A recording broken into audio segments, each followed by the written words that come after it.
Welcome to Cackling in the Void. I'm Ashley. And I'm Kaylee.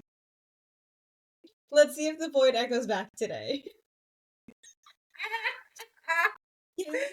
Fun of my outfit because I look gay. But you know what? That's fine. No, I'm sorry. Because I'm sorry. I am. You're like, it's gay. That's what it is, Ashley. Specifically like that. You have to use that inflection. So sorry. No, it's just, I'm so sorry. I'm not actually homophobic because I make fun of her outfit because normally I look more gay. But today I look more gay, and that's okay. That's awesome. I fucking love it. We're both gay, therefore we can dress gay.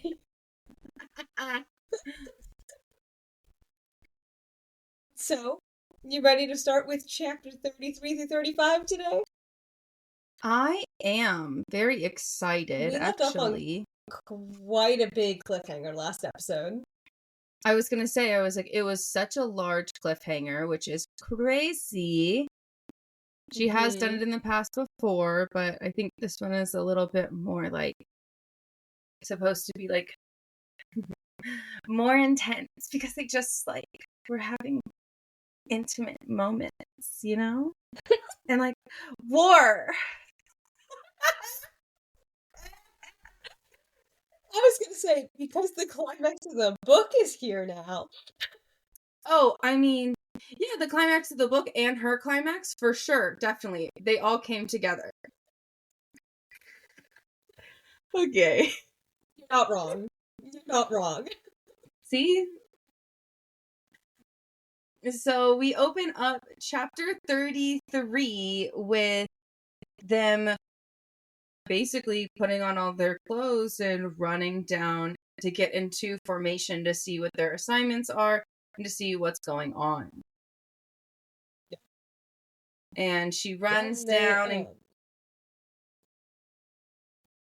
and gets into formation. And Rhiannon notices a little something on her jacket.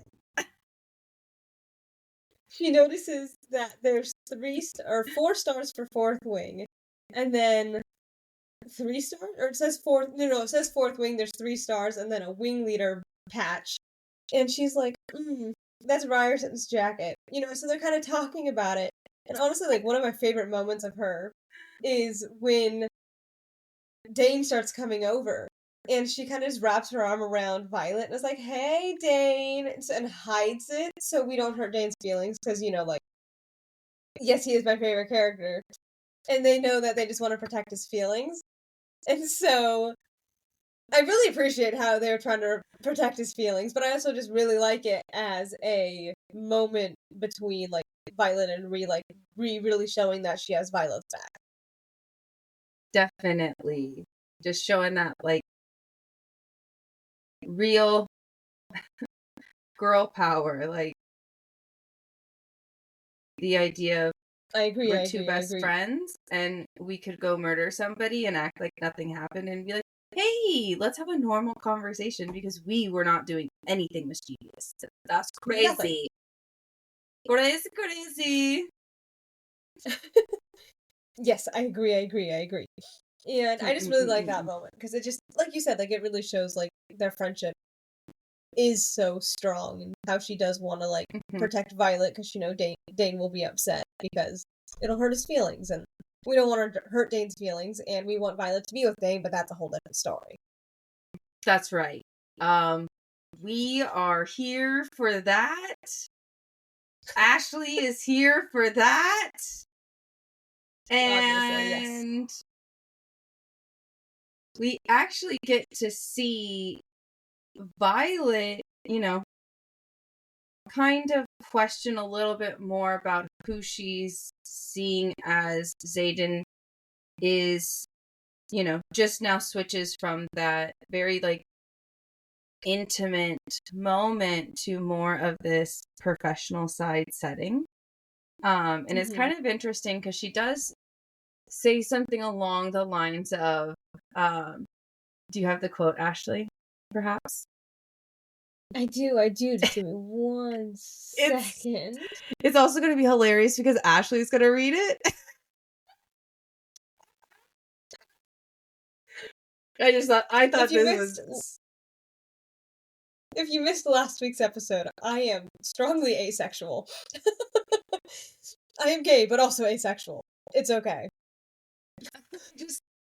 I love hearing Ashley say these lines sometimes because it's just funny. It's funny to me. You ready for it?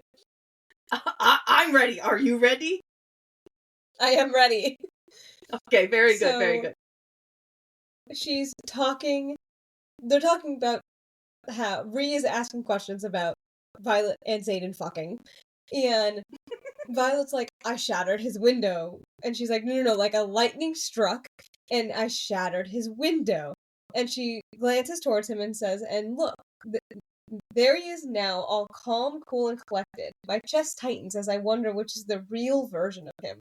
The one standing up there in complete control, ready to command his wing, or the one I had inside me less than a half hour ago. The one that declared he didn't deserve me, but is gonna keep me.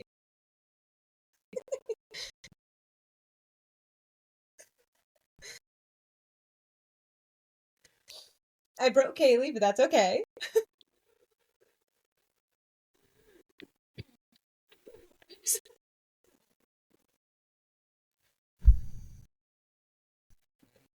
A little bit more. I just find like that line to be so funny. Because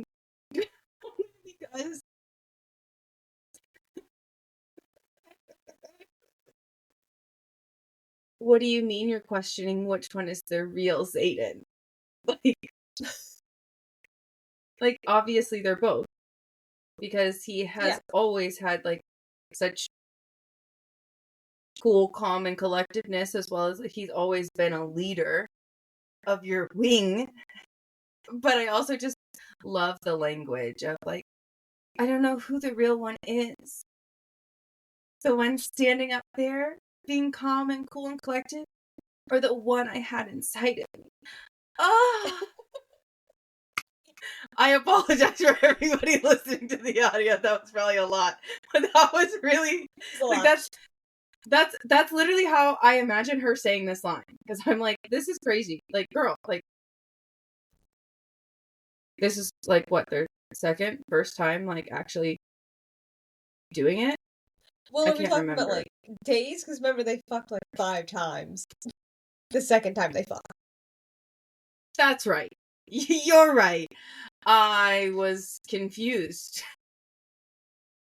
So yeah, this is like what their only second time, and she's already like. I also find it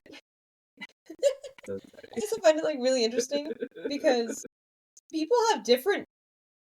I don't know another word other than like personas for whatever situation they're in. Like, I'm not going to be acting like this, like I am on the podcast, like I'm going to be acting in class, or when I'm helping a patient and like changing bedding or something. God, like, I'm going to act a lot more professional, and I'm not going to be, going like, wow, is this him, or is it the one that was inside of me, and laughing about it? Like, why would I do that in front of a patient? No, definitely, definitely. But at least, like, these are her inner thoughts. So, like, you never know what you could be thinking about when you're doing that. So, Yeah. I don't know. Maybe don't knock it until you try it, Ashley. Okay? Sorry, and then once Mr. you try Jones, I need to click. Sorry, Mr. Jones, I need to change your bedding. Yep. Okay, if we could just have you roll over on the side. I'm like thinking about this stupid book. Stop. I mean, at least you're like not listening to it mid-shift. At least you like get like a break. You're not just like listening to it while you're like calmly like, okay, let's do this. Now here we go. Like you did for a while. Listen, there are certain jobs your job was fine with it because you worked in like kennel and stuff, so like dog kennels. Yeah, I was like, I mostly worked in the back, and I really didn't interact with a whole lot of clients all of the time. And when I did go up and interact with clients, obviously I turned it off and was fully present. But, if I was in the back just cleaning and looking after dogs, then I don't think they really care that I'm listening to a book like this because it's in my headphones. They can't hear it. That is okay? True. That is true. That is true. I remember you coming up to the front, like where I was, a couple times and going like, Ashley. Like, I know, I'm so sorry. Me. Ashley, what are we listening? What am I listening to? What is this? You're welcome. It was great. Loved it. It was so great. Don't miss it. Don't miss the place, but I miss working with you. But look at us now. I was like, what the fuck do you mean? We're working together right now. We work together, Ashley. I miss work. I know we do. We work together. We do work together. Anyway. I guess I don't have to be at work. Let me just leave. Bye, guys. So now that this is a one-man show, so now I don't think we do this as a one-man show. I believe in you. You got it. No. We love the honesty, though. What? Yeah? Do you think you could? No, that's why I said never mind. I'd have to practice. Maybe next week. Okay. Next week. Next time.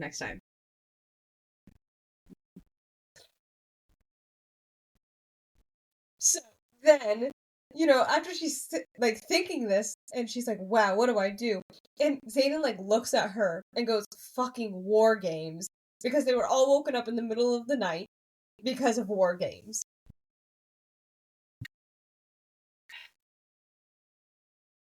That would suck. Not gonna lie, that's kind of wild. Like, they didn't even have like a single day to recuperate from the like previous challenges, and they had one day before the war games were actually supposed to start, and so I'm assuming they were all planning on at least sleeping a little bit that night, but now they're definitely not.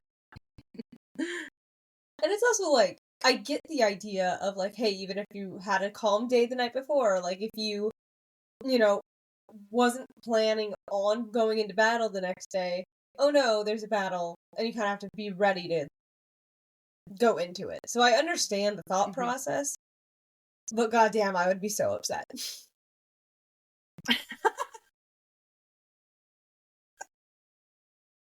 I would also be upset. I don't know if I could handle the not sleeping thing. Like, we sleep anyway. I do. That's crazy. I really do. What do you mean? Actually, though.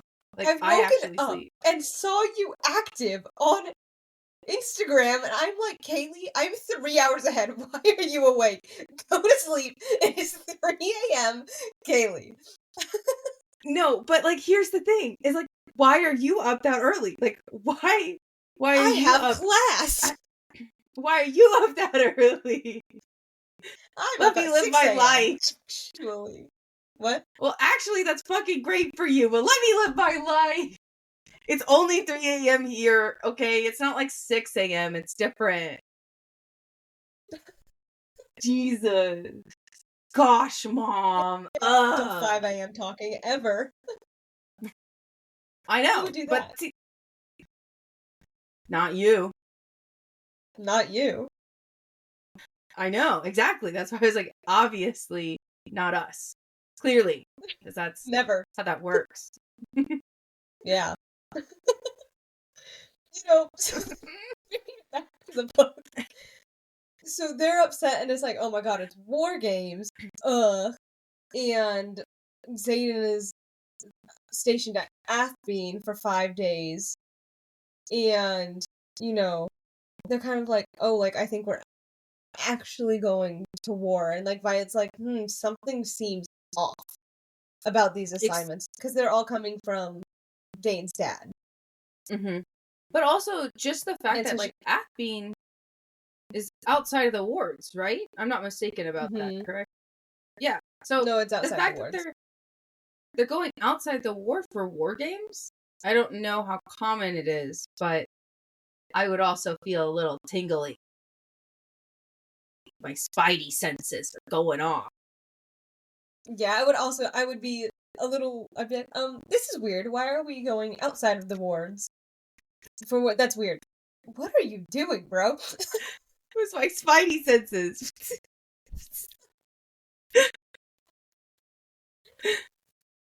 Kaylee's weird, everybody, but we love it. I thought they knew that by now. If we weren't weird. What? Said I thought they knew that by now, but just clarification. Oh, no, they do, and it wouldn't be our podcast if we weren't weird. I know. So then she's like, oh my gosh. And so Dane is starting to kind of start preparing the wing, and we're told they have 30 minutes to go prep a bag to be stationed for 5 days, because they're all going to be stationed for 5 days, just in different locations. And, and Zayden's like, grab all of the daggers you own. Wear all of them. Violet's kind of like, I already have 12 on me. And he's like, good. That's a lot of daggers, man. I mean, if you think about it, it is, but also if that's your main weaponry, and, like, we've seen in the past that Violet is really big at throwing her daggers, too. So that's true. Having a couple extra definitely seems nice, especially if you're throwing it and you don't know where it lands and you can't get to it, or I don't know, war happens. Yeah. Wow, war happens. Who would have thought? In a Dragon War College, war happens? That's crazy. You said it, not me. You said that. Wow. She's packing. She's packing, and she is grabbing everything she owns, and she goes back out to the flight field, and she notices that Liam is, like, really tense, and she's also very upset if Zayden does not say goodbye to her. Yeah, especially because, the bring all your daggers was them sharing their bond. That was them speaking over their bond, so he wasn't actually with her.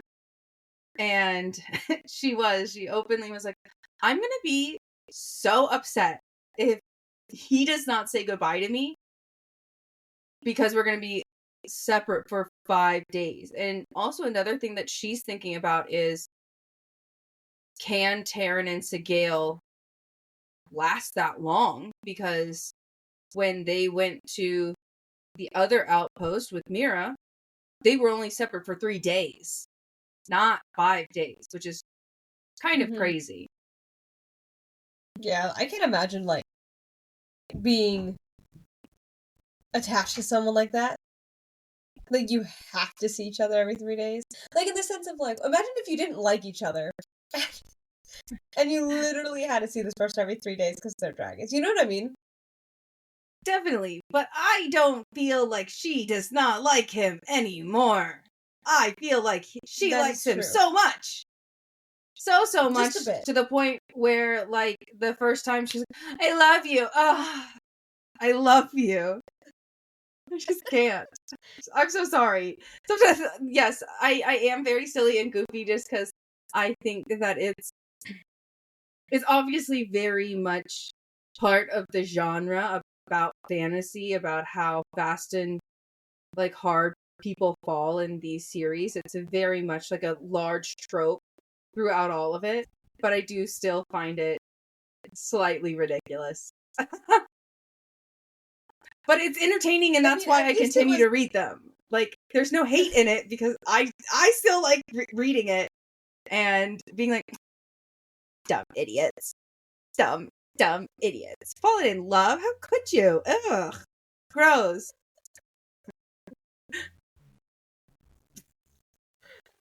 We've known each other for 9 months, and it's not like a month or two thing, like we've seen in some other fantasy books.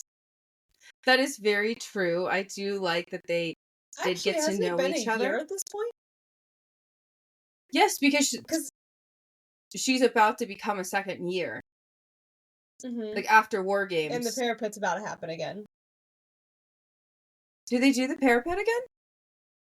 No, but the first years are going to be doing the parapet again. So yeah, it has been a year. So at least it's been a year. And they haven't just fallen in love within a couple minutes. Yes, I do appreciate that. But also, still, I can make fun of them. Yes, do it. Everybody deserves to be made fun of.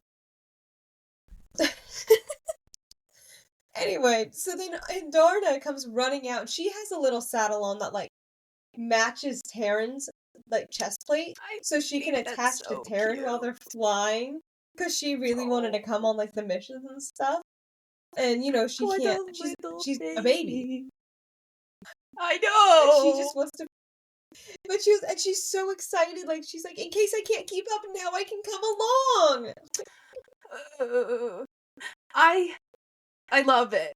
I think it's so sweet, and like it kind of makes me it makes me want to cry because she just wants to be included.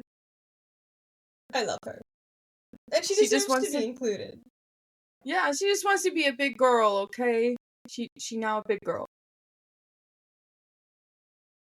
Yeah. So cute. I love her. And so now is when Dane is kind of starting to direct and be like, hey, this is how this is gonna go, and he's like really kind of stepping up into that like wing leader energy and like really putting forward his like foot and like I don't know and like you know really directing like hey this is what we're gonna do, we need to have a tight formation, prepare for a 4-hour flight, like really get ready for like this is gonna be intense, this is war games. And then Zayden walks over.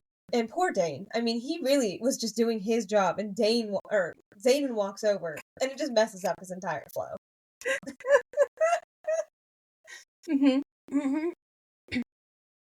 And Zayden comes over and tells Dane, my brain just like malfunctioned and like stopped mid train of thought. It's okay. Zayden comes over and tells Dane that actually Violet and Liam are both going to be on his squad, and so he can go suck a big old fat dick because he taking his girl with him. And Dane, rightfully so, gets really, really upset. Because he's like, what? And he literally says, like, the fuck you are. She's a first year, and Athene is beyond the wards. And Zayden says, you ain't saying that for Liam. But why are you saying that for her? Which is a very valid argument. I do agree. It's like, okay, you have... And we've seen this not just with this situation where it's like, hey, you're just saying this about Violet, not Liam, too. But he also does this with Amber versus Zayden back in the beginning before Amber got burned alive. It does seem... He just wants to protect Violet. But I do agree that maybe he shouldn't have such a tilted view on things. Yes. Yes, I agree with that statement. I agree. I'm glad. And so I really do like how they do, like, each time I feel like they do really call him out on the, hey, like, you're not saying this about Liam. You're not, so why aren't you making the same argument for Zayden? Like, you're really having this tilted view and it's not okay. And I do, like, he wants to protect Violet. That's important to him, and he loves him. He loves her. I love him. It's great. We live in harmony. I can speak. We all love each other. Exactly, but I do think he needs to work on his perception of specifically the marked ones. I'm so glad that you mentioned that, because I was like, this seems like a little the same type of behavior that Liam was experiencing at the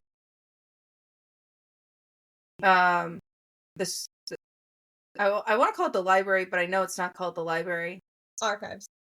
There you go. I'm sorry, you did not do that correctly. Please do it again. Oh, I'm gonna say it's the library, but it's actually the archives. Action. no act. Oh, yes. Come on! I already did the lead up Sorry. twice. That was crazy. You said that actually. I'm like, oh, am I not supposed to say actually? I got you. Hold on. No. Okay, yeah, sorry. We're gonna try that one more time. We're gonna get into it. Ready? Well, I believe that Liam experienced that in, like, what is that called? The library? Actually, it's the archives. Thank you so much for reminding No worries. me. I just thought that you actually needed the correction. I did. I really, really, really did. But this is another thing that this is not just Dane. It's not just Dane doing it. It is a big thing throughout the literal nation, because the party that they just came from, you know, their parents are like that. So it's very interesting to see, like, the learned behavior. Like, the learned behavior the generational towards... resentment. Yes, the generational resentment. And I just think that it's crazy that they can't necessarily separate that. Mm-hmm. I agree. I think it is really wild, and especially, like, I mean, how long ago was I don't even know how long ago it was. 6 years ago? Since the whole situation with Fen Ryerson, like, being, and, like, the marked ones, and everything like that. I mean, I guess that isn't that long ago. I don't know why I was thinking it was, like, 6 years ago. But I guess 6 years ago isn't that long ago. But it is No, it had to have been longer. Because...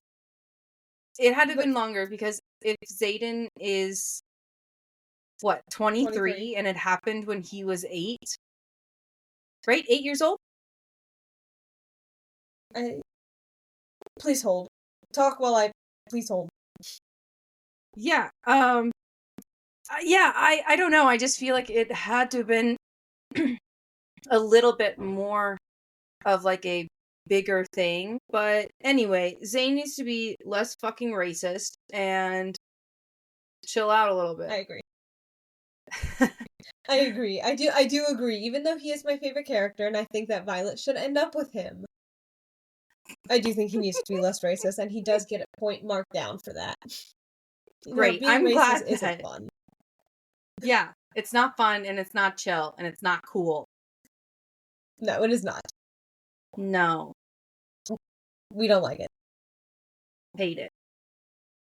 And, so then Taryn does say, because Violet is very confused. She's like, what do you mean I'm going with Xaden? Like, she's confused. And Taryn does say, like, everything is as it should be. Like, Taryn knows, and, like, I'm guessing Sigale told him, it's like, hey, everything's as it should be. Like, it's okay. It was all okayed. Like, this is fine. It definitely seems like that, especially because the dragons seem to be more aware of what each other are doing.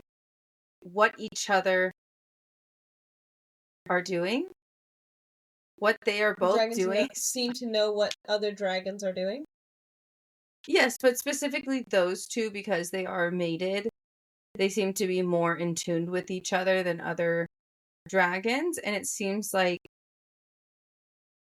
Taryn is more in tune with Sigale and Xaden sometimes than Violet is. Like, sometimes I feel bad because it's like Violet is, like,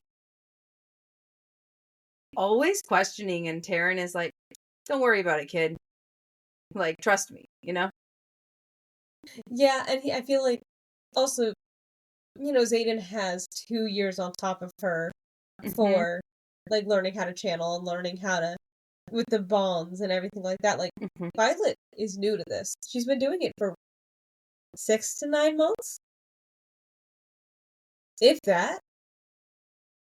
Well, almost a year now. We established that it's... But threshing is Or on October actually, 1st, and if it's July, yeah, that makes sense. January, February, March. Wait. October, November, December, January, February, March, April, May, June, July. 9 months. Hey, I was right! Okay, great. I love that So she's Ashley only is been so doing this for correct. 9 months, whereas Zayden has been doing this for 3 years. So he does have Yes. more of the ability to kind of feel these things around, and obviously Taryn and Sigale have been mated for not centuries, decades. So they I really think know how it's to been do bonds, centuries and they've now. but only Taryn's only a century old. Sure. Yeah, I believe you. And so Is he? now I'm yes. I mean, Now no, I'm I saying believe he's you. only Sorry. 100. Is he so sorry? I believe you. I don't know. Don't look at my face. I believe you, okay? Okay, you don't exist. So it's just really interesting to see like the difference between someone that really knows how to, with the bonds and stuff like that Mhm. versus someone that's still learning the bonds. I find it really like it's just kind of fun to see the differences, and even like Dane with his dragon, even though we don't see that much, but like the middle ground in between them. Would you like to continue? I feel like I've been doing most of this chapter. I was like, not at all. I was like, I feel like it's been pretty shared, but I do feel like it has been shared. now we are kind of at the point where she is arguing with Dane, calling him out on his shit, being like, hey, you should be treating us all equally. I do appreciate you. And Dane looks between Violet and Zayden and looks at Violet and asks, are you going to choose him? And she says yes. And he just kind of gives up and says, if you choose him, then that is enough for me. I'm going to miss you, Violet. And Zayden, because he does argue a bit, because he does kind of yes, say he like, argues quite a no lot. fucking way. Yeah, and he's like, Yeah. him, you, and him, because his heart just shattered, because now he knows they were like together and they were fucking, and this is his childhood friend. He's been wanting, he's been wanting her for a while, and now that, it's just sad for him. And I feel bad for him. This poor man just wants his childhood friend.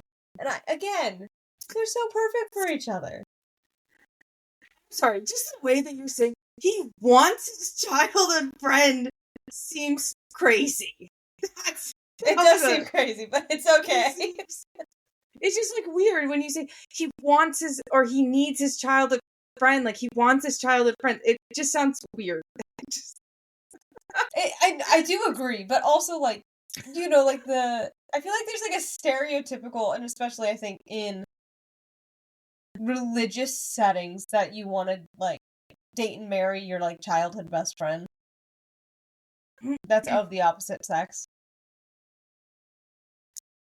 I don't know if it's like an actual like tradition, but I know that I agree that it's quite common in those spaces because they don't have any other interaction with people of the other sex, like ever. And if I agree, like how are you gonna find somebody? I agree, and it's if you out in the wild if you can't actually socialize with anybody. I'm so sorry. And so I just think it's like if you've grown up in those settings and like you grew up in that setting, I feel like I personally at least knew a lot of people that were like, oh, like I always kind of wanted that like childhood romance where like you weren't romantic as kids, but like you grew into a romance as you got older. And I know that like that's a big thing for a lot of people. And clearly Dane is one of those people. Yeah. Am I wrong though? Am I wrong that people don't think of this? No, you are not wrong. I feel like that's very common, especially in certain circumstances, that it does become more common than other things. And I do agree that Dane would, I mean, it's very obvious that Dane has wanted to be with Violet and or wanted to protect Violet in some sort of way because of his actions throughout the book, as well as just this little freak out portion where he's like, are you really seriously picking him over anybody else? Like, are you actually going to pick him over me right now? And his like little like crash out moment of, I really just can't believe that you're doing this. Like, why are you acting like this? And are you really serious that you're going to choose him over me? And Violet says, I choose him. And I just feel like he just really accepted it super quickly and was like, oh, okay. If you choose him, then I guess that's enough for me. And I'm going to miss you, Violet. Yeah. And Violet walks away, getting ready to go get on Taryn and start, riding towards Athene. And Xaden is like, hey, thank you for trusting me. And Violet says, always. Yeah. And, she does point out, she's like, hey, as he heads towards the Gale, she can't help but note, like, the two most important men are, like, walking away from her in opposite directions. Like, it's such a symbolistic thing. Mm-hmm. Like, they're just walking away from her in different directions. And, based on who she's choosing, her life is about to change. And, like, she openly admits, she's like, I could just tell that because I'm choosing to follow this man, my life is about to change forever. Yeah, and I think that also shows, like, the juxtaposition between both of the male characters so far. Like, between Xaden and Dane, I think it really shows they are at war with each other in a way, but at the end of the day, the one connection they have with each other is Violet. And now Violet herself is at the crossroads of which one am I going to choose? Am I going to, be with somebody who I've been with throughout my entire childhood, who wants to protect me, who might or might not keep me safe, or do I choose this person that I got to know over a single year, and do I trust him enough to take care of me? And at the end of the day, she does end up trusting Xaden a lot more than she trusts Dane. Yeah. Yeah. And, as much as I do love Dane, and I do understand why. Like, he has given her so many reasons not to trust him at this point, whereas Xaden keeps giving her reasons to trust him. And that is, basically the end of chapter 34. Nope, so sorry, 33. And we're leading into 34. So we wanted to read the beginning excerpt because both of us thought it was really important. So I'm going to read that for you now. So it is, the first known Griffin attack occurred on 1 AU after unification, which is now the trading post of Russin. At the edge of the dragon-protected border, this post has always been vulnerable to attack, and over the course of the past 6 centuries, has changed hands no less than 11 times, in what has become a never-ending war to secure our borders from our power-hungry enemies. This was written by Navarre, an unedited history by Colonel Lewis Markham. We thought that was very interesting. Also, just like the fact that. Go ahead. Yeah. Oh, just the fact that it's changed hands 11 times. Like that is the hardest border, like outpost border, or whatever the building is called. Yeah, and it's changed hands 11 times. That's a lot. Yeah, it's quite a lot. Yeah. And I have a really dumb question. What was the unification again? The unification was when, if I'm not wrong, I believe the unification is when the rebellion fell.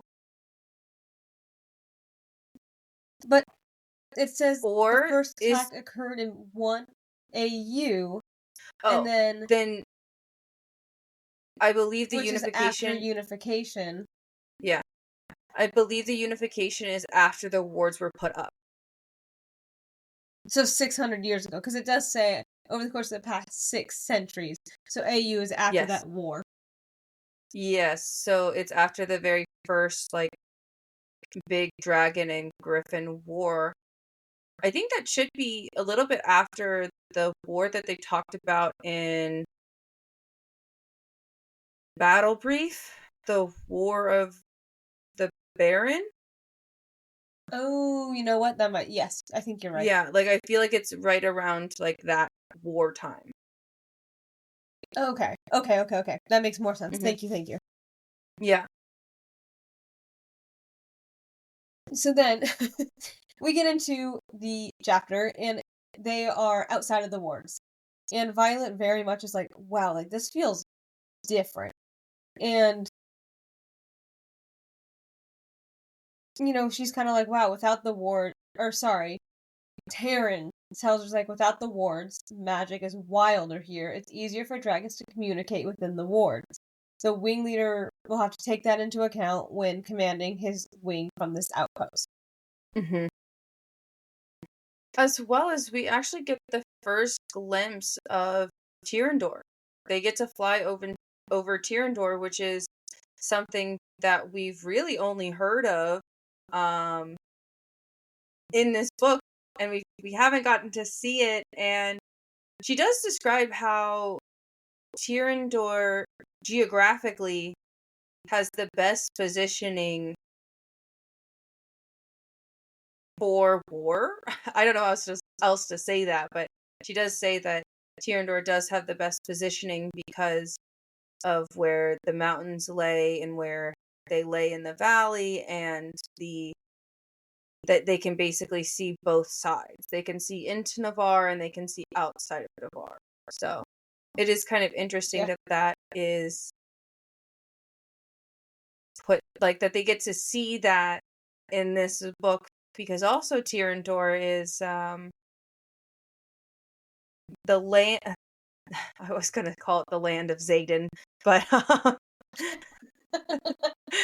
it's not the land of Xaden. How would you say that, please?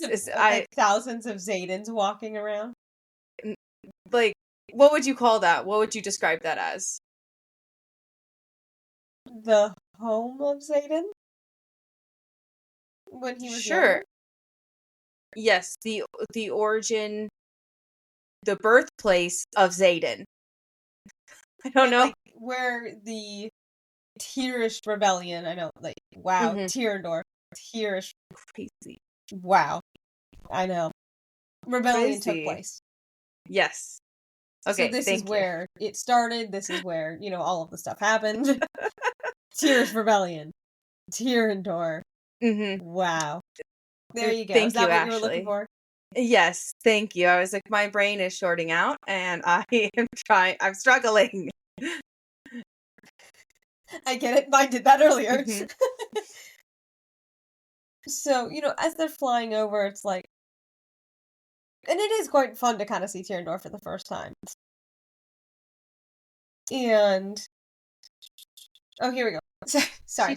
And so, Violet's kind of telling Taryn, like, oh, you probably both need to eat or drink something. Like, it's been a while. We've been flying for a couple hours. And Taryn tells, because they just landed.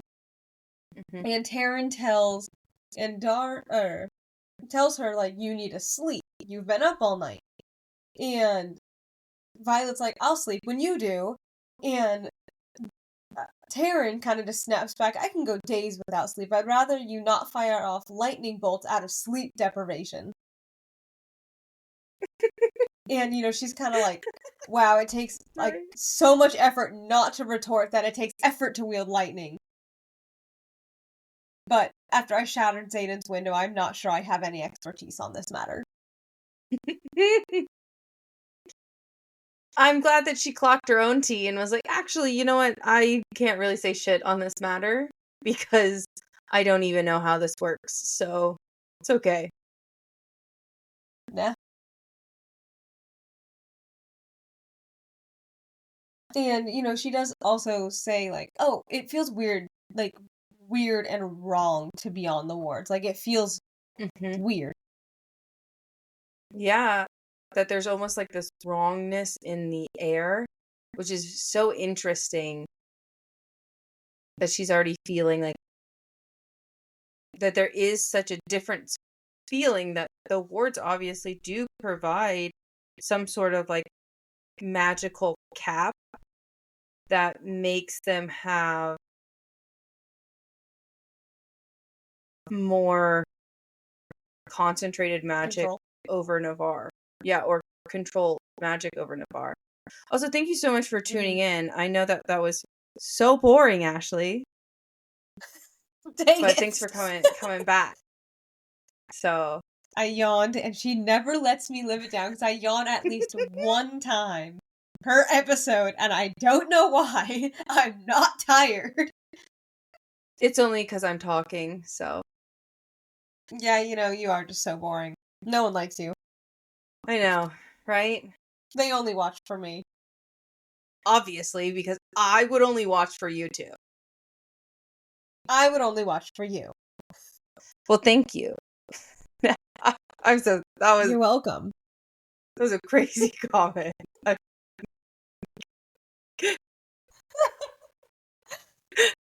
So then, she and Liam are kind of like, oh, like, hey. Like, checking in, like, they're checking in with each other. And, she tells Andarna to stay with Taryn. And she's kind of wishing, like, oh, like, I should have just left her up as Gaiath. Like, she's a kid. Like, and flying has been grueling. Like, when we're fighting, what is she gonna do? Like, she's just a kid. And Taryn does kind of get after her and be like, it's never your choice. Humans, even bond ones, do not decide where dragons fly. Even ones as young as Andarna knows their own mind.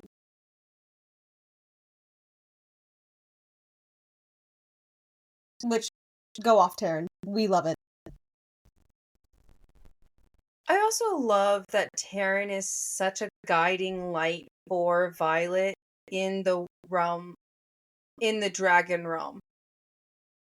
Very much you should not be worrying about that because there's no way you could control that because Andarna knows what she wants and she's going to do what she wants. Regardless of her age. Yeah. She's a dragon and you as a human can't really tell her what she can and can't do. Really, you know what? I thought she had complete say of what they do. No, it's crazy, right? Wow. How shocking. Shocking. And so, there's a line that Kaylee absolutely does not like. And I'm so sorry. Am I wrong? Or do you actually love this line and you've just been joking to yourself and joking to me this entire time? No, I hate it. It's like when she said that she loved him and the second time that they had sex. Gross. So, Xaden looks at her and she's like, wow, our eyes locked for a second, and that's all it takes to remind my body I had him naked a few hours ago. The lines of his carved muscles straining against my skin. I'm so damned in love with that man. How am I supposed to keep it off my face? Kaylee's dying, and that's okay. It's just like...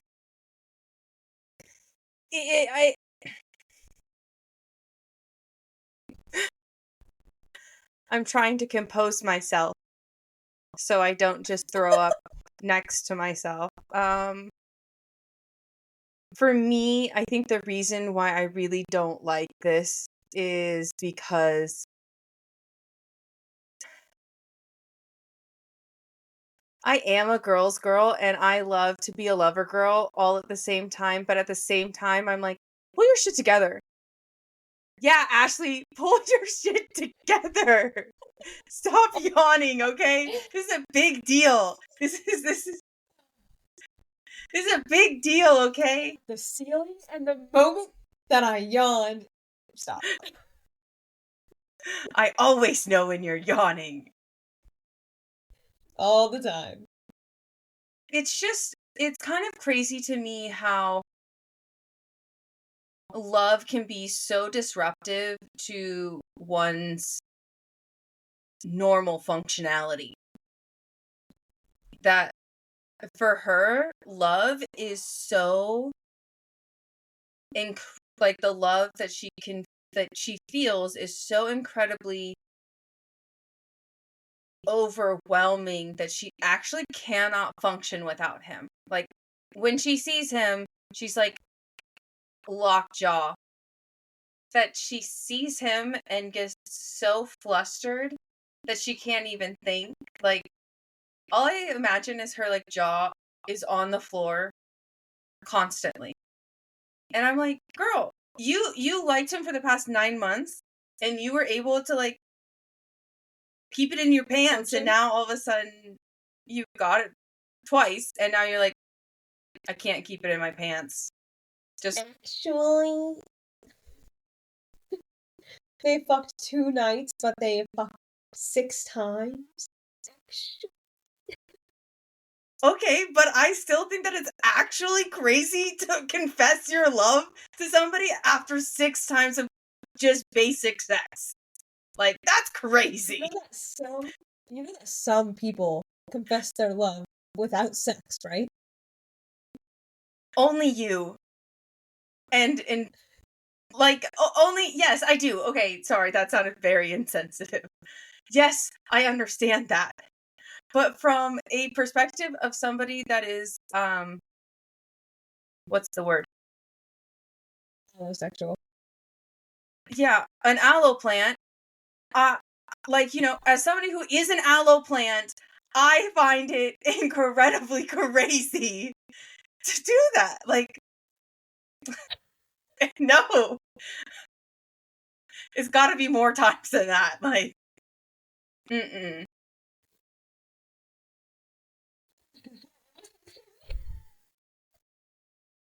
I'm never gonna remember it. I am an aloe plant, and that is what it is, okay? Probably yes. I hope. Yeah, so it's just one of those things where I just find it so... I find it funny, but also at the same time, it's very interesting to see that is her inner dialogue. The fact that she cannot really be around this man, but constantly follows this man.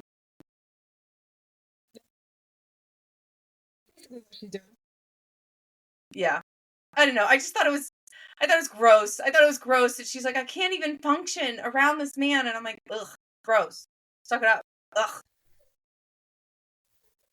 I don't know.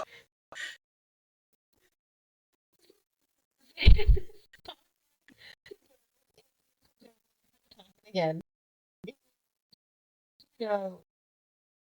Kind of like, are you okay with everything going on over there? Like, what is happening? And, you know, she's like, well, what if I tell you I'm not sure? And Liam does tell her, he's like, well, I think you got in over your head. Yes. Yes, sir. You tell her. You tell her. Yeah. And, you know, she does tell him, she's like, for someone who says he owes Aiden everything, that's not a glowing recommendation. And then she was like, don't turn into Dane on me. Throwing Dane under the bus there. I mean, she's known where her loyalties lie for a while now. That is true. That is true. And then... But I kind of love that Liam is such a great friend to be like, hey, I think you're in over your head. And then for her to say that, and then for him to come back as a retort of, I just know his actual priorities. I know who he is, and I know what he wants, and what he will do to get it. And if you don't know that, then you're over your head. You don't know what you're getting into, and so therefore, you should do something to maybe protect yourself a little bit. Yeah. Because at the end of the day, Liam does view Violet as one of his friends. Mm-hmm. And yes, as he is friends with Xaden, and great friends, loyal friends, strong friends. Yeah. But also, you gotta know who that person is before you just jump without even thinking about it. And I like that Liam was able to kind of, I guess, bring her back to reality with that just like small little tidbit. Like, I just think that you're in over your head and you don't know who he is and you don't know what he wants. And I do know what he wants and I do know who he is and I know what he's going to do to get it. And if you're not ready to handle that, then you really are in over your head. Yeah. And, then Violet does kind of say, like, hey, like, I'm sorry you got dragged out here on my account. You should be at the Midland Post with Dane, not being hauled past the wards. And, and she does actually admit, like, Colonel Atos is a fair man, but I have no doubt that this assignment is meant to, in quotes, give the Mark wing leader his due. Yeah. So, like, she knows something's up. And, Liam does say, well, I'm not scared and no one is hauling me anywhere. Believe it or not, Violet, sometimes my orders don't solely revolve around you. I kind of love that. And I do kind of like how they have this, like, I don't know if it's like, I guess it is a heart-to-heart. Yes, it is a heart-to-heart, but I also think that it's them being genuine friends and them looking out for each other and them making sure that they are okay. And it seems like Liam does understand a little bit more what's going on with Xaden because he has known him so long. Mm-hmm. Yeah, and he's gotten to know Violet quite well because, he's been her shadow for 9 months now? Maybe 8? And so, like, they've gotten to know each other really, really well. And we haven't really had a moment like this between them in a while. So it is kind of nice to have another moment because I love their friendship. I think it's really sweet. Yes, I would agree. I also think that it's unfortunately not as highlighted as it could have been. But it's understandable when you have obviously a short amount of time and big plot points to hit. Yeah. And I feel like it's an okay amount, but I wouldn't have argued if we gotten more. That's true. Like, it's an amount that satisfies. I just wish we got more. Because, we're going into the climax, and, because it's a climax and stuff, so battle-y things, and, we're not really focusing on relations in a battle-y thing, it's war games. Yeah. So, and then, Xaden does come over and, like, grabs, like, her hand and, like, laces it together, and she's kind of shocked. She's like, wow, like, I really didn't expect you to do this in front of everybody. And he's like, well, I trust everybody here with my life. And she's like, well, people talk, let them. I don't care. And, so then they kind of, like, go behind a rock. And he kind of, like, drops down. And she's like, what are you doing? And he's like, massaging your thighs because you've been flying for hours. And he kind of like starts massaging her thighs. And she was, you know, there's this one quote that she says it's like, oh, it hurts so wonderfully. Mood. Yeah. That's such a I mood. know, I feel it. Like anybody that lives with chronic pain will know that there are certain things that it just like hurts, but you know that eventually it's gonna make you feel better. So I think that was that honestly in and of itself, that line is such a mood. Yeah, no, it really is. It's like, oh, I know this hurts in the moment, but it'll be fine. Just, ugh. Yeah, if you just power through it, it'll the payoff will be worth it, you know. And I guess like massages, like they hurt, but it is like a hurt that's like, oh, this is different, so it's not as bad. So like it hurts goodly, you know? It hurts so wonderfully. That is correct. There you go. That is correct. It's the quote. Wow.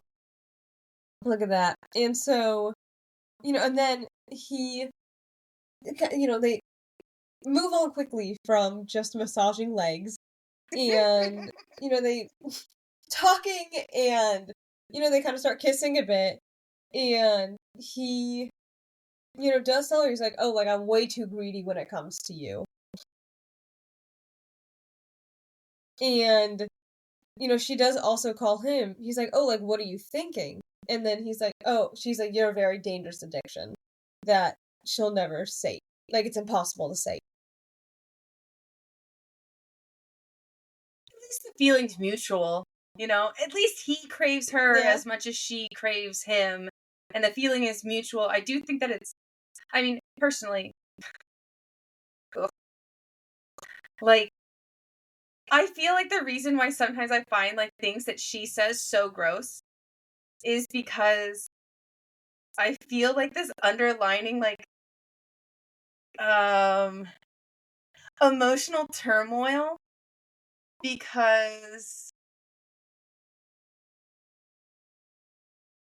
I find possession on both fronts to be quite icky. Male or female, I think the idea of possessing somebody is not for me. I know that some people have different things that are, more that they like more. But I do think, especially like even when he's like, "Oh, I'm just so greedy for you," still kind of gross. It's kind of gross only because it gives you the ick.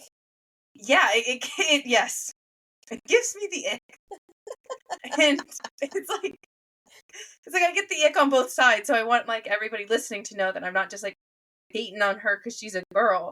I am hating because I am a girl's girl, and I'm like, girl, you need to pull those blinders off and maybe think a little bit more because I don't want to see you get hurt. Like,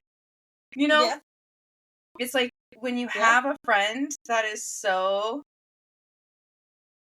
wrapped up in like, I don't know, drama or like wrapped up in like this type of relationship, and you're like, okay, but like, are you thinking? Are you okay? Are you okay? What's going on with you? Are you okay? Like, oh, like, do we think that these actions or these words or something are okay to be hearing? Like, what is happening? It's just like, yeah. But I also feel like that's us living in the real world and taking our personal experiences into account and knowing where our boundaries lie. And I think that's why on both sides, I'm like, both of them would have crossed my boundaries a little bit. And I feel like that's why I'm like, there are certain things where I'm like, ugh, that's gross. Don't like icky. Stay over there.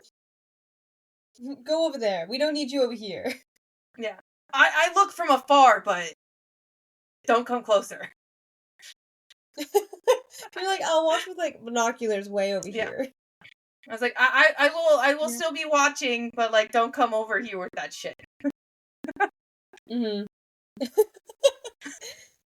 And then all of a sudden, they're kissing and, like, making out, and all of a sudden Zayden kind of goes, like, rigid and, like, audibly goes, like, fuck, and then says, like, I need you to stay calm, Violence.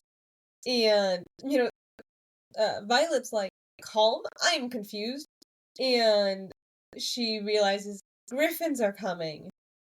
And, you know, then they're kind of like a fucking soaring gale. And, they're all, and Violet's like, what, why, what, I am confused. What is happening? And immediately she's never calls Taryn. Immediately calls Taryn, and she has never seen a Griffin Rider in real life. She's read about them, she's seen photos, like, pictures and illustrations. I don't think they have photos, but she's seen illustrations. But she's never seen them in real life, and she's like, wow, they're fucking huge. And she's getting ready to channel and, like, start attacking the Griffins, because, they're their enemies and everything like that. And Zayden kind of starts saying, no, like, don't let her.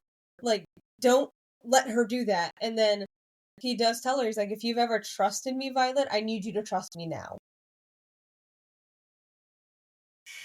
And everybody's apologizing to her, and she is so confused, and Liam's like, just stay calm, like, and she literally, and she's kind of being pinned, kind of like a pencil. Yeah. And, like, by Zayden, like, pinned her, because she was about to, like, shoot lightning. He pins her to herself as a pencil, and physically passes her over to Liam. Like, just, like a pencil, just passes her over, and she's like, why am I being passed around? Why is everybody apologizing? And, she's yelling at Liam, like, let me go. Like, what is happening? And then, she is, like, he does start backing away. He's like, got it, point made, no touching. And she's free from his grip. And she turns to Zayden, and Zayden turns to the riders and says, you're fucking early. And that's where that chapter ends. And that's where we're ending today. No, I'm joking. I was like, we're not ending you on that big of a cliffhanger. No. We are not. I was joking. I'm funny, Kaylee. You can acknowledge that I'm funny sometimes. Sorry. Yes, you are funny. Ha ha ha ha ha ha ha ha ha ha. Ashley, so funny. Ha ha ha ha. Thank you. Thank you. I appreciate it. Thank you for acknowledging me.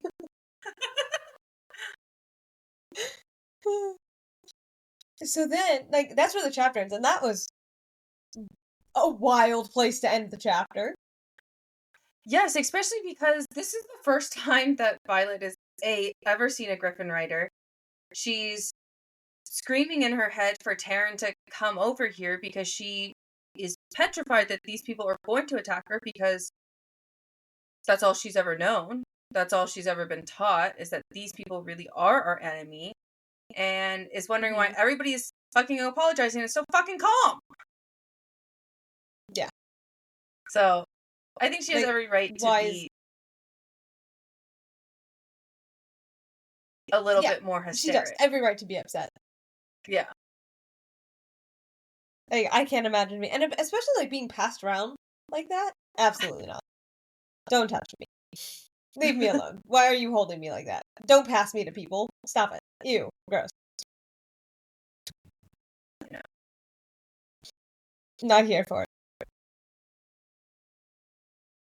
And now on to 35. Yeah. But we did want to do another beginning excerpt because we love this. Yeah. Also, I'm so sorry. It's 9:00, and it's still so bright outside. I love that.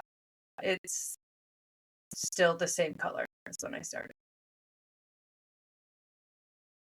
Crazy. Like, it's definitely, like, darker, but still, no light. Yeah, that's crazy. Wild. Anyway. So, the beginning excerpt of this chapter is, in his last days of interrogation, Fen Ryerson lost touch with reality. Railing against the kingdom of Navarre, he accused King Tari and all who came before him of a conspiracy so vast, so unspeakable, that it does not bear repeating by this historian. The execution was swift and merciful for a madman who cost untold lives. And the person that wrote this was Colonel Lewis Markham. It's very interesting that Markham is still part of the college. Mm-hmm. As well as that Yeah, they didn't record what he said. I find that very interesting that they kind of wrote it off as he's just a madman. He doesn't know. This is lunacy. Yeah. And it's not even going to be written down because we're not even going to give a voice to him. Mm-hmm. Sorry. Yes, I agree.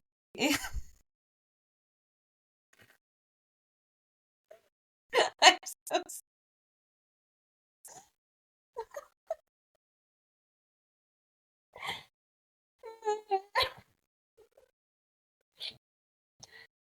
Now I'm red. I laughed too hard.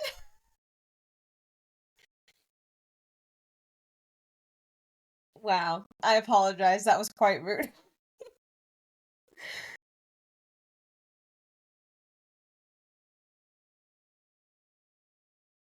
Okay. Violet is still extremely confused. Just going into this chapter, so confused about what's going on and where these Griffin writers stand and why everybody's acting like this is so normal. And it's very interesting that we actually do get to hear from the Griffin writers a little bit more. And the leader of the Griffins, I don't know what you would call her. I don't remember her name. I don't remember. Is slightly mocking Xaden for bringing Violet, not just as a person, her being Violet, but a Sorengale. And is openly that's is this what you guys do when you guys have free time? Just hooking up, I guess. And then you get to see. Sorry, do you want to go? You go. Sure. And so then they, are talking, and they're and Dane's what happened to meeting tomorrow? We don't have a full shipment yet. And they're well, the shipment isn't the issue. They're they're moving. They were patrolling, and they're near Drathis. And then Violet's confused, and we lost a whole village to a vicinity of a horde of Venin 2 days ago. And people start piping in hey, Imogen's hey, Venin don't come far Venin don't come this far west. And Violet's Venin? I did hear them correctly. What? That's a folklore. Why are they talking about Venin? Those are fake. Especially because the only exposure that Violet has of that word is the folklore book that her father gave her. That's the only time she's ever heard it. And it's not mentioned anywhere else in the archives. And now that the people who she has trusted are throwing this word around they've heard it and it's been used and it's a almost commonplace for them. Yeah. I do think she's going through a bit of that shock of, I'm sorry, I thought these were just mythical creatures. What's happening? Yeah, and I mean I can't imagine being in her spot. Imagine knowing of these creatures from a folklore from your dad that you can't find anywhere else, And you're just sitting here like, I'm sorry. Like what you just said, like, I'm sorry, I thought these were mythical creatures. What is going on? Like, I can't imagine hearing this and just going, are they crazy? Maybe they're all crazy. It's fine. I'm the only sane one here. Mm-hmm. That's probably what's And going through her head. I would not be surprised at all. After Imogen does say that, you get to hear some other Griffin writers say, that's because you Navarians act like there's nothing else beyond your borders. Mm-hmm. Which is so interesting that they are even going out of their way to kind of like warn them, I guess, that they are moving. Mm-hmm. That like the Venom and are also moving. Yeah, and you could tell that all of them are like really, really closed off with information and everything like that. One of them does openly say, if you think you'll ever convince a Sorengale to risk their neck for anyone outside their own borders, then you're a fool. Oof. And also, like, they also chime in, I wonder what your king would be willing to pay in order to get back the daughter of his most, like, best general. I'm willing to bet your ransom would be worth enough weaponry to defend all of Dreyfus for a decade.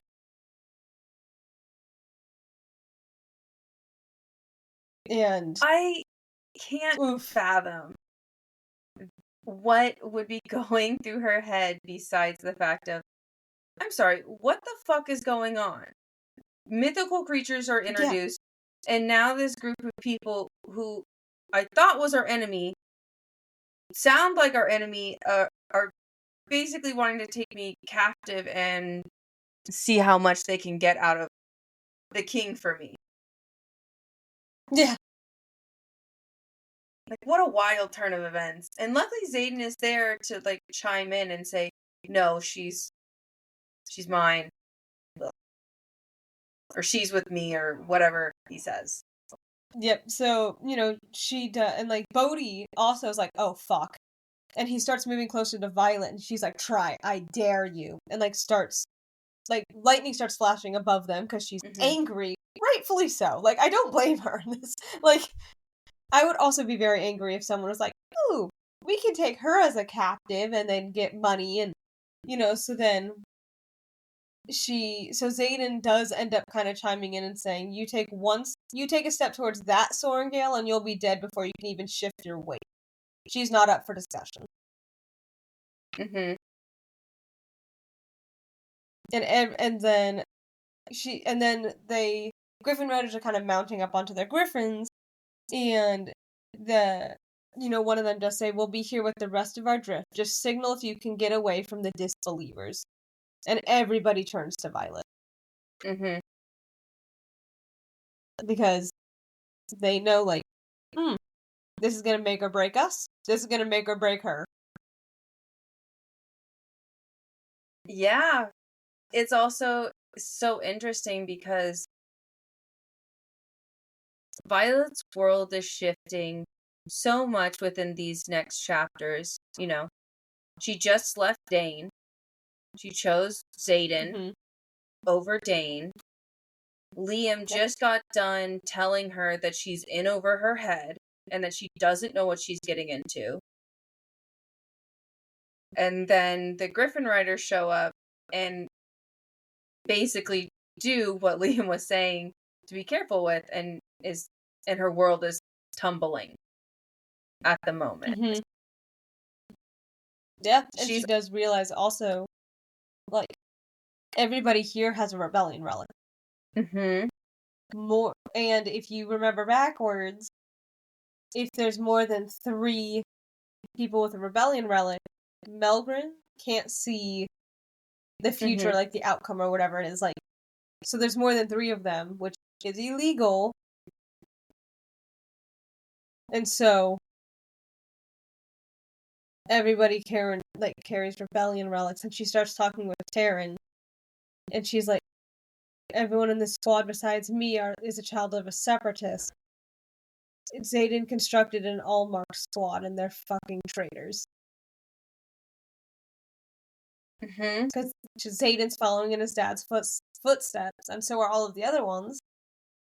Which is how everything started, and how they got the rebellion relics, and because they are all traitors to Navarre. Because they're helping Griffins get weapons. And she's extremely upset because she does think, and she does ask Xaden, what are these weapons for? Are these weapons to kill dragons? Yeah. And he says, no. They are for killing venom. She still does not believe him. She's like, I'm confused. What do you mean by this? And then she also does say, that inner dialogue is going on about they're all traitors. Like, what is this? And she does have a line where she says, where, like, she does say, like, oh, like, Taryn and Andarna lied to me too. Because she does check in with Taryn and Andarna. Yeah, and then you knew what he was doing. And Andarna says, like, we both chose you. And then she was like, but you knew. And Taryn explains, dragons are bound by bonds. There's only one other bond more sacred than that of a dragon and its rider, which is a dragon and its mate. And she's very upset. And I do think that it's interesting that Andarna throws that in. Well, we chose you, and we just kind of left out the truth. And Violet is arguing back, saying, you still lied, and a lie by omission is still a lie. And I just can't believe that everybody knew, except for literally me. Yeah, and then, then she looks over at, she, looks at Liam and is like, were we ever really friends? And Violet, and he's like, yes, we are friends, Violet, but I owe him everything. And we all do, and once you give us a chance to explain, and then she really just starts yelling. She's like, you watched me train with him. You stood by him and watched me fall for him. And everyone's like, oh shit, because now lightning is cracking. And she's obviously very, very, very upset because they didn't stop him. Especially Liam, because they were friends. Like, they didn't stop. They knew what was going on and didn't stop what was happening. But also at the same time, it's not somebody else's responsibility to stop you from feeling your own feelings, and you need to be responsible. I agree. And now you're looking at the situation and realizing that maybe you did get in over your head. Yes, I agree.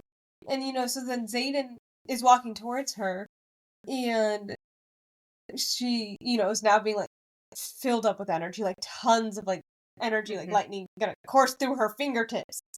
And Xaden's walking up to her, and she's like, hey, if you even think about touching me, I swear I'll fucking kill you. And Liam's like, I think she means it. And Xaden's like, I know she does. Everyone go back to the shore now. So that they can kind of have more of a controlled conversation just between Xaden and Violet, because it is just so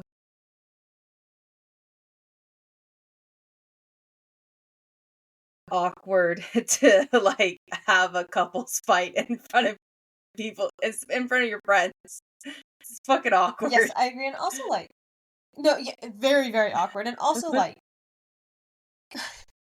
and also getting all of this new information, having all of these people looking at you as you're registering it, having all of these people, like, trying to tell you all of this information, having one person to focus and center yourself on, and no one else is there, like, that probably really, really helped. I know it really, really helps to have, like, one person there. Even if you're so angry, it helps to only have one person there versus, like, 10 people just staring at you. Like, that's a lot of pressure. Yeah. Yeah. He does you know, they start arguing. Go ahead. Yeah, you're okay. You keep going. Okay. And he was kind of arguing, and she's like, you have no idea what you have no idea what I'm thinking. And he's like, well, you think I betrayed the kingdom. Like, duh. Like, what else would you be thinking right now? And I do like this line. I know Kaylee also really likes this line. Mm-hmm. She, is like, oh, you're working with Griffin Riders. And she's like, gods, you're such a cliche, Zayden. You're a villain hiding in plain fucking sight. Which I think is kind of wild, because this bitch, sorry.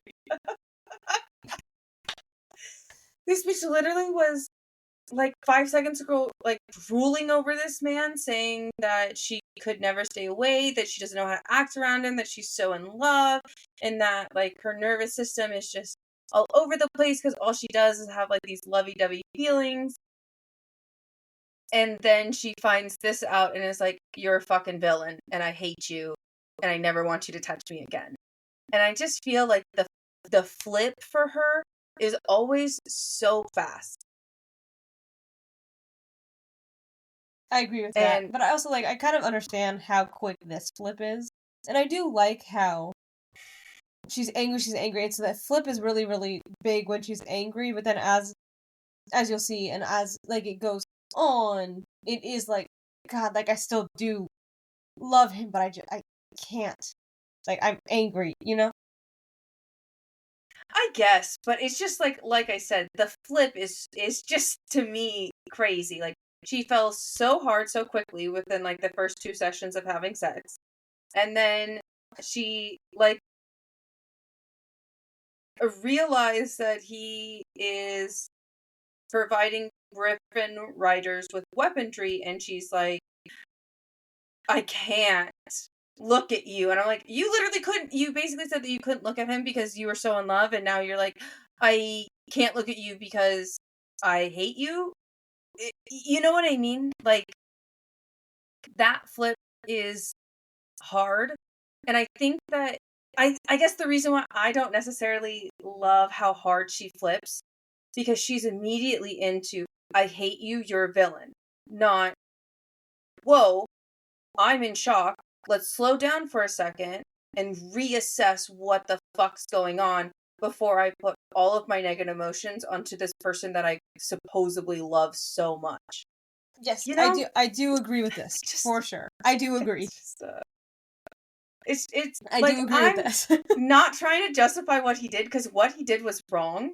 I think that lying by omission to your partner is really fucking shitty and shouldn't even need to be done. If you trust your partner implicitly, then you should be able to trust your partner implicitly and have no boundaries there. But it's also the fact that they're not a really full-blown established couple at all. They're just basically still in the talking phases of their relationship. Yeah. I don't know. It's okay. It's fine. Take a breath. You're good. Kills me. I do agree with you in the sense of she should have been able to, take a step back. But she doesn't have that ability. Mm-hmm. And so she actually, Zayden does end up pulling out a dagger to show her the type of weapons that they are smuggling out to the Griffin Riders, so that the Griffin Riders can kill the Venin. And she is like, how dare you take that dagger from my mom's desk? And Zayden said, I didn't take the dagger from your mom's desk. She has one because she knows what's going on. And she has one to protect herself from Venin. And then that is a whole other layer. God, it does, because that means, like you said, your mom knows about the Venin. And, oh God, it is just a whole this chapter was, I remember reading it the first time, and I'm like, wow, this is a lot. The layers upon layers, I feel like, was just wow, there's multiple layers. This isn't just one layer thing, like, oh, there's this layer on top of this layer on top of this layer. It's like, wow, there is good layers in this. And one line that I do really like that Zayden says is, did you ever once stop to think that sometimes you can start out on the right side of the war and end up on the wrong one? And, she does say, like, I was trained as a scribe, remember? All we've done is defend our borders for 600 years. They're the ones that won't accept peace as a solution. What shipments I've been giving them, then, the weapons, and he shows her the dagger from her. Mm-hmm. That's not from her mom's desk, but the mom knew, like you said.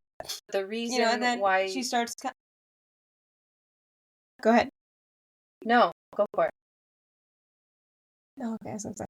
And, then she kind of starts thinking, and she's like, Venom are stuff of fables, like the book My Father, and she kind of stops and thinks of the letter that he wrote her. Folklore is passed down from one generation to the next to teach us about our past. And, it kind of starts clicking, and she's like, no, this is impossible. And, Zayden's like, hey, like, they're real. And, she's like, you're saying that these people drain magic from the ground and corrupt people, and they actually exist, and they're not just fables. And he's like, yes. Like, so slowly, like, yes. And they drained the magic. Like, so slow. Like, kind of, that's how I, like, imagine it. Like, yes. Like, so slow, and so calm, and so quiet. Mm-hmm. And they drained all the magic from the barons, and she's like, well, that at least it's keeping with the folktale and the folklore. And then they're just kind of going, and she's still like clicking and clicking, and then she gets to the point where she's like, Taryn, like, she looks at Taryn, and then she's like, do you have anything to add to the discussion? And Taryn says, no, not yet. I prefer you to come to your own conclusion. I chose you for your intelligence and courage, Silver One. Don't let me down. And she restrains herself from flipping Taryn off. I do like how he, like... Go ahead. Please go ahead. Oh, I think we're going to say the same thing. I do like how Taryn is letting her make her own decisions and says, I want you to decide what is right and what is wrong. Mm-hmm. And it does seem like the entire group is kind of doing that. Like, it's not... Yeah. Like, Zayden's not forcing it on her. Taryn's not forcing it on her. Liam wasn't forcing it on her. Like, they're all like, you come to this conclusion yourself. Like, we're not gonna force you to do anything that... Like, we're not gonna force you to make a decision. We're not forcing you into this. You need to come to this by yourself, and if you agree with it or not. Exactly. And I think, like, that's such a powerful choice to be given, especially when she didn't get the choice to be told, if that makes sense. Mm-hmm. And it's just one of those things where it's just like such a hard thing, because Zayden does give a reason why he didn't tell her, because there's a lot of blaming from her side about how she needs to be fully trusted, and how she can't believe that he's not trusting her, and that how she thinks that he is like playing her, and that maybe Dane was right. Maybe I chose wrongly. Maybe Dane was the one to choose. And Dane, and maybe I should have stayed with Dane. And Zayden does let her know the reason why I didn't tell you is because if your so-called best friend finds out about this memory or reads your mind for whatever reason, all of us are dead. And yes, and and then another thing is, like, she's still working through this, and she's like, really trying, and she's like, okay, is this... And she starts asking more questions, like, hey, like, is this why there have been raids along our borders? They're looking for them. Oh, because the material that powers the wards is the thing that can kill venom. Yes. And so, something that she admits and like what her dad used to say is the truth rarely needs effort. And she is piecing it together by herself. Like, they're explaining things, but she's putting all the pieces together. But, yes, I do agree that's, like, Xaden does come up with a good point, like, hey, like, Dane could read this memory. Which, yes, I know I love Dane. But I do, if Dane found out about this, you know what I mean? He already doesn't like the marked ones. Now imagine if he found out about this. Mm-hmm. But I do love him. And he deserves all the happiness. So maybe he should stay out of this so he stays happy. Mm-hmm. It's just so interesting that she's, like, slowly putting this together because she's, like...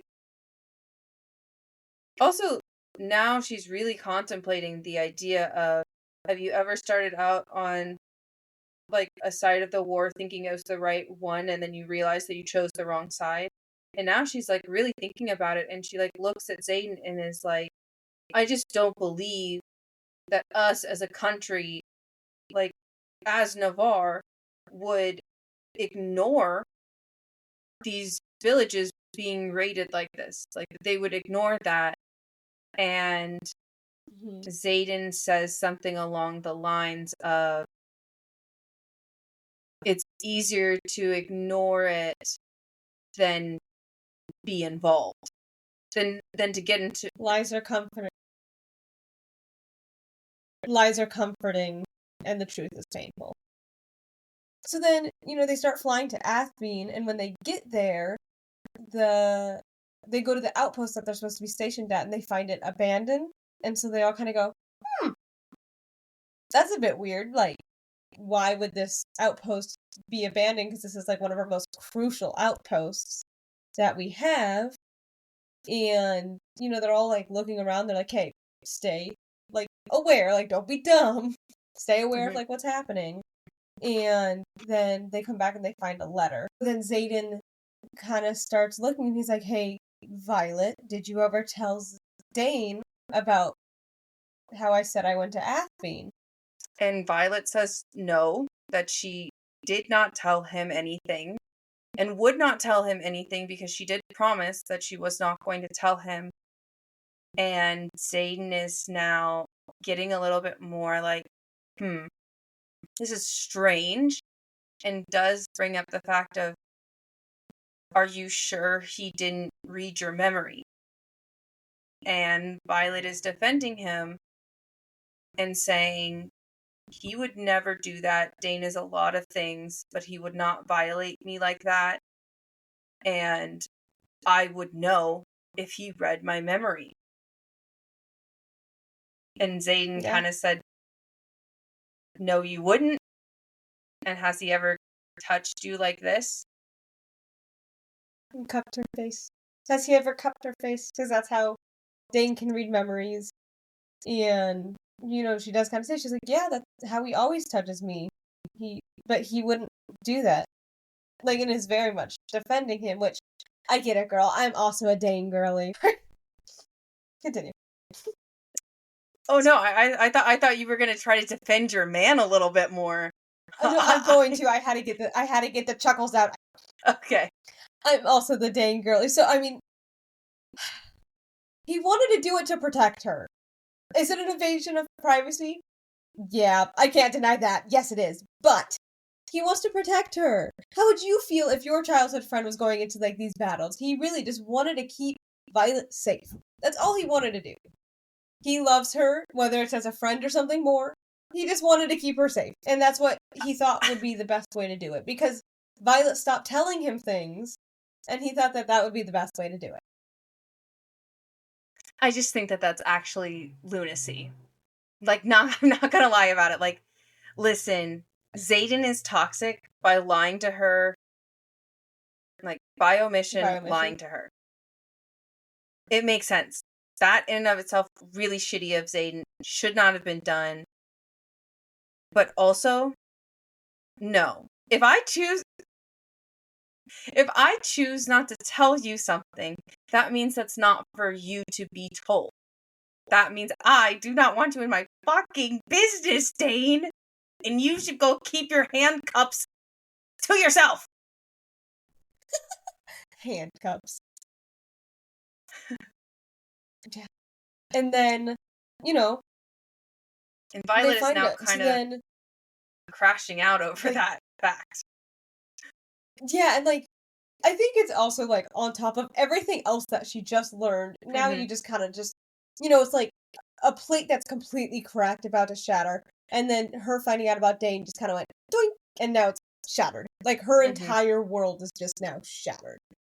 Everything she knew is so different, and so then Garrett finds a letter because he was looking at the outpost, and while all this was happening, and he's like, "Hey, Xaden, it's addressed to you." And they're like, they wouldn't abandon this place for war games. So he opens up the letter, and he was like, "Oh, it's from General Atos, and our mission is to survive, and like survive if we can."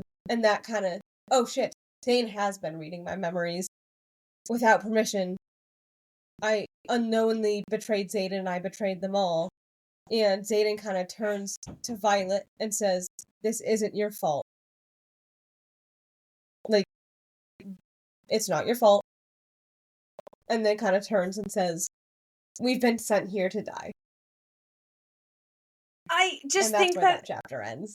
I just think that it's so interesting that Xaden is still like, yeah, he definitely lied to her, and yeah, it was definitely not okay. But I do think that it's very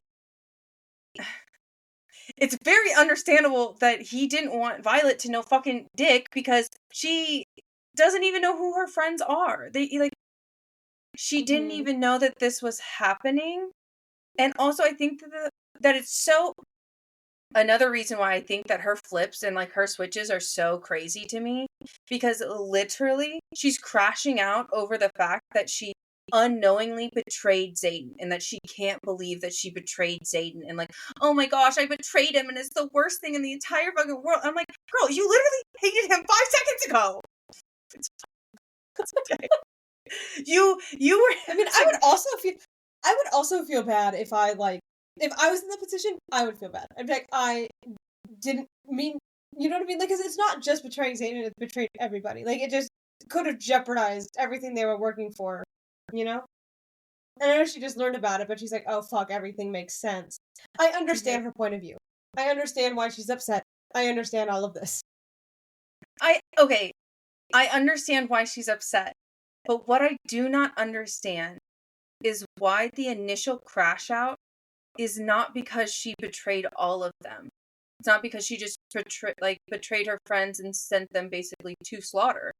It's the fact that the immediate thing that she says is, I betrayed Xaden.